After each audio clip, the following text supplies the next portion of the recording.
normal, right? Right.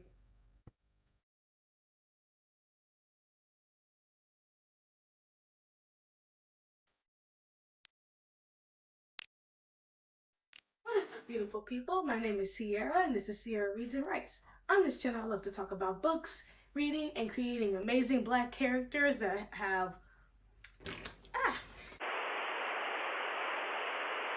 What is up, beautiful people? My name is Cierra, and this is Cierra Reads and Writes. On this channel, I love to talk about books, writing, and creating multifaceted Black characters.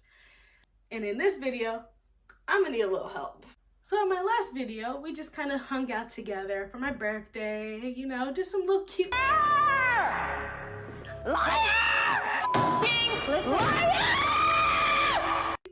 Nice stuff, very chill. You know, very demure, very mindful, if that's even still a thing, because I'm always late when it comes to trends. But this video, I'm gonna need some help, and some accountability. Maybe this might help you too, for those who have been going through a lot during the week, or maybe the weekend went by really fast and you just have a whole lot of shit to do that you never got to. You can just put up this video, put me in the background, and just keep doing what you're doing. While you do what you're doing, I'm going to be talking about books while I fold my laundry and put it away. Point though, this is not all mine. Some of these things here are actually my Nana's. We had some coats upstairs and we had to move down here. So I'm going to be hanging up her coats and putting them on my coat rack. So yeah, just a little backstory. My Nana passed away about a year ago, but I still have a lot of her things with me in the space that we live together. I was essentially like a caretaker for her along with other family members, but she still has some amazing things left over. So we still have like her coats, her furs, you know, she was a very like badass Black woman. So of course we have to keep a lot of her treasures. So we usually keep them down here in the basement with me. So I'm going to be hanging them up, making sure everything's straightened up, which I already did, because it was a mess down here. Like, it was a complete and absolute disaster. Let's get started with at least sorting the situation out. We'll start there.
All right, so I was able to sort stuff into piles. So we have like jackets and hoodies over here, our PJs over here, t-shirts, and then work clothes behind me. Because I don't really go anywhere. I go to work and I go to the gym. So there's also gym clothes mixed in here too. But that's pretty much it. I really don't go anywhere all that much, especially during the week. So there's not, I would say that there's not much laundry, as much so as like more organization things that need to be happening right now. But yeah, all right, let's get to it. I don't really have like a complete format for this video. I'm just gonna be talking about books and things that I've seen in the booktube community / bookstagram. I don't have Booktok. I don't have TikTok in general, so I definitely don't have Booktok. But just some of the things I've seen in this space lately, it's a little nerve-wracking, I will say that. All right, so first off is work clothes, because I think for some of these coats, especially the heavier ones that my Nana had, I'm gonna need the wooden hangers for that, and I don't feel like looking right now. But anyway, starting off with work clothes and talking about, from what I've seen and what I've heard about the queen of Booktok. Now, mind you, I don't really keep up on trends. I'm not really big on following. I'm trying to do better because I want to know more. It's just hard to keep up. So I saw that Kelly Clarkson had, is it Kianna Lewis? Kendra? I can't remember her name, but she had Kianna Lewis on her show, and they claimed her as the queen of Booktok. Now, mind you, I don't have Booktok, but still, in the book space in general, from what I know and what I've seen, there is no hierarchy system at all. If anything, there are those who are, followed more than others, but there's no like, you have to get approved by, I don't fucking know. Let's just go with like, you don't have to get approved by Queen Hearts of Spades or whatever to become like a Booktoker, or like once you reach that level of success, it's like, oh my God, now you're like the queen of Booktok, that type of thing. Like, there's no hierarchy, there is no system in place like that. And so for literally someone whose job is to keep up with trends, not just Kelly Clarkson, I'm also saying her team, whose job it is to keep up with trends and keep up with what's going on, this is really stupid of you all to make her the queen of Booktok. If you've done your research correctly, you would have seen the controversy that she had, and that's not to say she's queen of Booktok. If anything, from what I've seen and what I've heard from other creators, she's more of like the queen of being problematic. Have I consumed any of her content before? No. Will I ever consume her content? Also, it sent me into like a side-eyeing situation.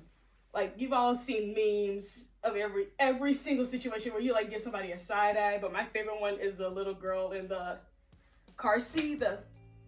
It's giving me that energy of like, really? This is what we're working with here? Okay. Because no, she's not.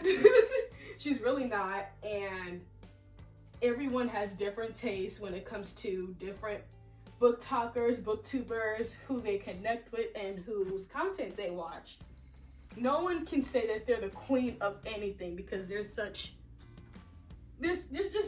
so much content out there, so many creators in different spaces, in different genres, or just booktubers in general, like myself, who create content for all readers. There are people who create content for specifically romance readers or thriller, because I love me a thriller, so I follow a lot of thriller creators like Kayla's Book Corner. There's to say that there's just so much out there that there's not one person to be claimed the queen of anything. Like, it doesn't make sense to me. Like, if you think to you that, oh my God, her content's amazing, that's different than saying someone's the queen of Booktok. So it's unsettling. It's annoying because it just puts a stamp on what Booktok or Booktube is when it's not that. Especially from my experience of coming into the space, it's nothing like that. Everyone's cool with each other from what I've seen. I've heard like years before that there's like been drama with people before, but in the space that I'm becoming more comfortable with myself in, on Instagram and on YouTube, it's chill. Like, I'm seeing a lot more Black booktubers making content. I connect with more Black bookstagrammers. The space is just different, and everyone has different content they connect to. And so for people higher ups, like producers, executives, and Kelly Clarkson to be like, oh my God, Queen of Booktok.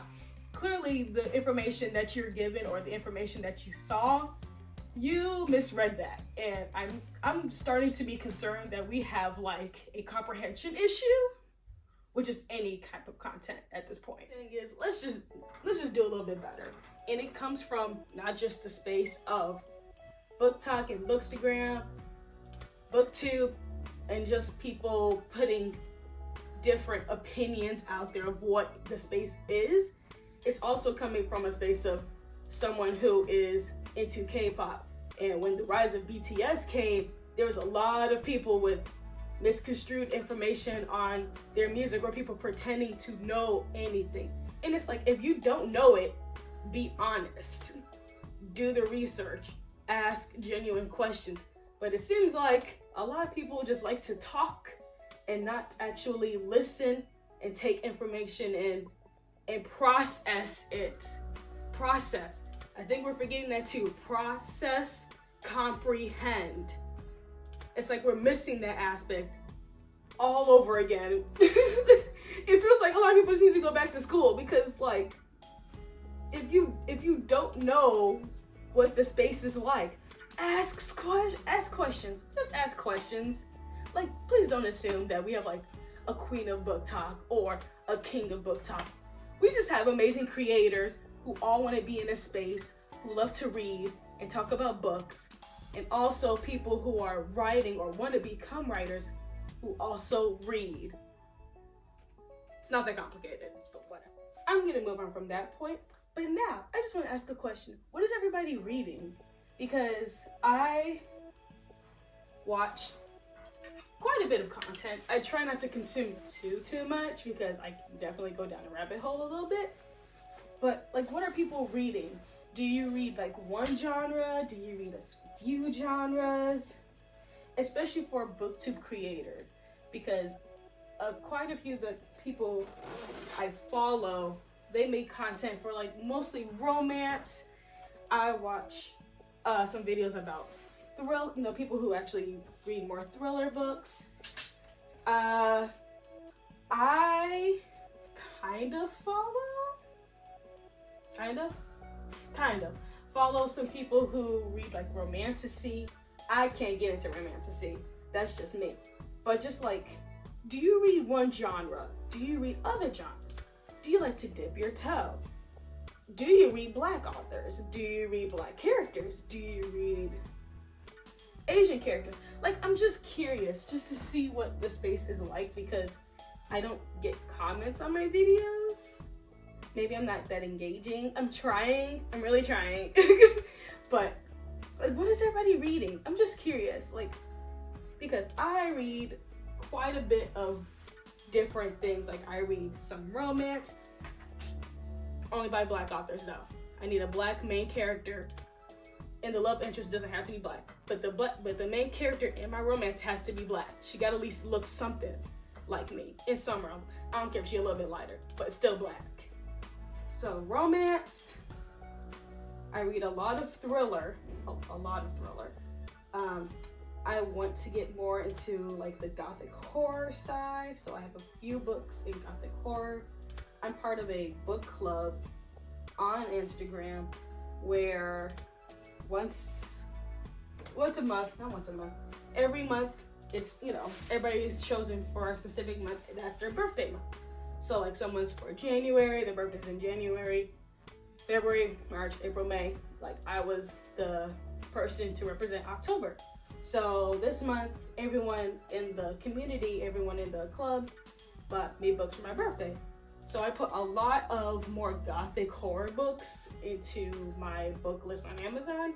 So I got a lot of those, and I'm so freaking excited to delve like more into that genre and that world, because I'm a spooky girl. I really love like horror movies. I love psychological thriller shows and TV shows. So why didn't I ever get into like the books? I know some people who like, they try to come out of their, I guess, their shtick of genre. Excuse my nails. We ain't gonna worry about that. But a lot of creators I follow, or people that I know, they usually stick to one genre, and it's kind of difficult to consume that content when I like versatility so much. And then to actually see them branch out and read other ones, it makes me so freaking excited. Like Shaughnessy, she's done more like romance content, and I don't really read romance like that. Like I said, unless it was by a Black author with a Black main character, I'm not really reading it all that much, and even then I have to be like in the mood to read a romance. But now a J.L. Seeger and an Alexandria House book and a Talia Hibbert book, I'll read that anytime. So it feels good to see creators making content with other genres in mind, and just seeing just more of a variety too. Like sometimes I'll catch up on Lit with 5, and he reads a little bit more of like historical fiction I've seen. And sometimes he'll pick up other genres too, but I've seen more of like the historical fiction side to it. And I don't really read historical fiction. It's just not my thing. Maybe like 1 or 2 books. Okay, let's just be completely honest. But not typically. The video. It was my books that were a hit or a miss so far this year. I can't even remember the old content I create, so please excuse me. So yeah, pretty much I was just talking about the books I was reading so far, and right now I'm reading No One Can Know. I can't even remember the freaking title. That's how much my brain is working lately. And it's a thriller about about 3 sisters who have pretty much up and left their family home after their parents were murdered. And one of the lines that one of the kids says, no one can know. We don't know what happened yet, but Emma, our main character, essentially, but multiple POVs, she kind of remembers, she has some knowledge of what happened that night.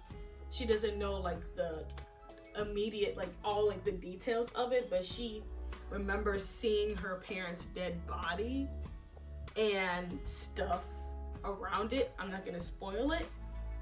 And essentially she has to move back into the house because it's like they came from money pretty much, so it's kind of like an estate kind of. But she and her husband move back in the house after he loses his job. She's pregnant, and so now that they can't move into the house that they put money down for, he's like, hey, why don't we just move into your parents' house? She didn't tell him that her parents were murdered there. So that's kind of something that she does mention later on. This is a hung up shirt. And he's like, you didn't tell me that. Like, I know your parents aren't around, but you didn't tell me they were murdered in the house. So yeah, that's kind of like a big thing that she kind of forgot to mention. And when they get to the house, he really sees that she like obviously came from money. Not like rich, but very, very well off type of thing. And the house isn't it's not in good condition. So there's like graffiti on the walls. People were writing like killer and other words on there because it is believed, or at least that's what the sheriff convinced himself and other people of, was that Emma was the one that killed her parents. Wild, I know. So yeah, Emma is back at the house, trying to make the house into a home-ish. Pretty much her and her husband are like, let's just leave here for a little bit. We can fix it up to the point where we can sell it and then use the money from selling it to buy our own house type of thing, to get themselves back on their feet. Emma at the same time wants to clear her name because, I mean, if you went back to your hometown and people thought you killed your parents, wouldn't you want to find out too? So you could be like, hey, it wasn't me this entire time. I don't know why y'all had this on me at all. And like people literally really think this, the sheriff, the freaking sheriff, has convinced himself that she was the one that did it, saying that like her and her boyfriend wanted to get rid of them so they could get money, maybe because the parents didn't like the boyfriend, something to that extent. And Emma's like, no, I didn't do it, but I also know more about the night than I've let on. So the story pretty much goes through different POVs of her and her sisters, and different snippets what happened like that night, hours before that night actually happened. So we get to like Emma then, Emma now. We get Juliet then, Juliet now, because now she goes by JJ. You get Daphne then, Daphne now, that type of thing. So you really know what's led up to the moment, and you know like what went down. It could even have been like days before it all went down with her parents. So you really get an idea of just like how her parents are, and I don't want to spoil everything, but you know, money doesn't mean you're a nice person. Let's just say I'm about a little less than halfway through it. I want to finish it tonight, the day I'm filming this on Sunday. But we'll see if that actually happens, because since it is so much left, but I know for a fact I will not get a chance to read tomorrow when the kids are napping. I work at a daycare. I know I won't get a chance to, because I don't know what it is with this generation, but y'all don't like to sleep. Like, y'all don't like to take naps. Like, it's ridiculous, like how hard they fight to go to sleep. And when they don't sleep, I can't even get my work done. I can't even read my book. So it's like I'm sitting there putting 6 kids to sleep that don't want to freaking sleep. Mind you, we have more than 6 kids in the room. We have like upwards of 14 kids in this room. So that's 14 like on a bad day. Okay, it could be worse. It could be 18. Just saying. But literally, like having a whole bunch of kids that don't want to sleep, and your co-teacher is on break, and there's no one up front to actually help you, because no one actually wants to help. No one actually wants to do their freaking job. So it's like, well, they're just not gonna sleep then. You know, whatever. They're just not gonna sleep, and so I can't really do anything during that time, because one of our students needs more attention than others. So it's like I have to be next to her to make sure she's not climbing on bookshelves, make sure she's not putting things in her mouth, make sure she's not taking poop out of her pull-up. I work with 3 and 4-year-olds. Yeah, great. So it's very tedious, very much like eyes directly on her. Like I have to be like next to her to make sure she's not doing something. Because at one point, she actually got on somebody's cot one time when I literally, all I had to do was put something in the garbage. I turned around and she's on top of someone's cot and the kid's asleep on there. Like dumb stuff like that. I'm just saying, it's freaking ridiculous.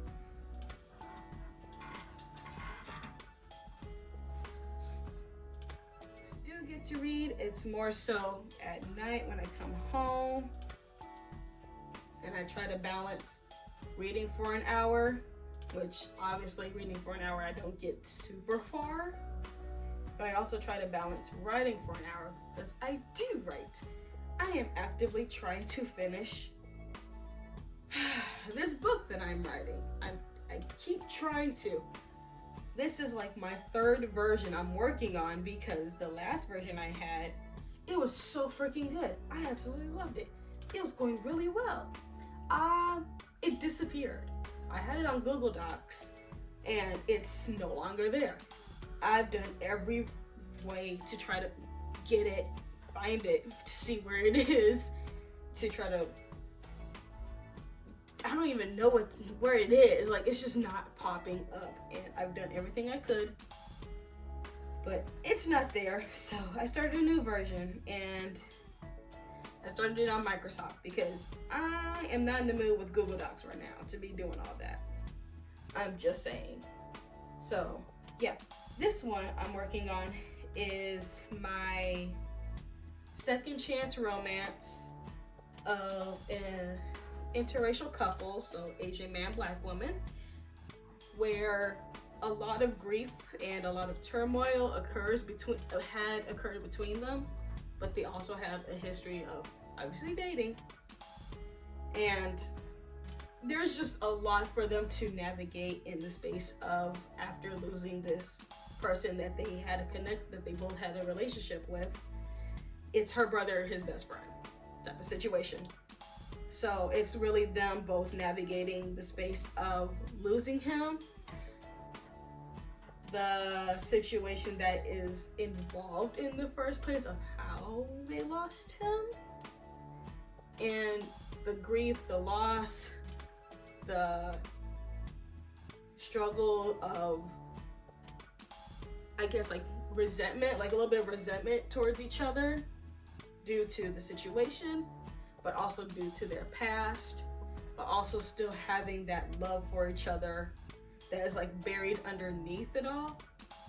But the thing is, this is not her first like rodeo when it comes to in terms of like grief and loss. Like at the beginning of the book, she's essentially coming back from a mental facility because she spent some time there after a situation that happens between an ex-boyfriend and some people involved. I will say just that. I'm not gonna spoil it, because if this sounds interesting to you, then please stay tuned on my channel. I will talk about it more as I write it more, and like my writing process, and just like keep videos on that. I want to do like a mood board video, that type of thing, you know, take you more on the other side of writing this book with me, because yeah. All right, that is the end of this video. So if you got everything that you needed to get done, go ahead and give yourself a cookie, go ahead and get some ice cream, get yourself a nice treat for getting everything that you needed to get done accomplished. I did just my laundry. Then I decided to maybe possibly work on my bookshelves, but that didn't happen either. But that'll probably be in a separate video, so stay tuned, and I will see you next time. Until then, stay magical. Bye.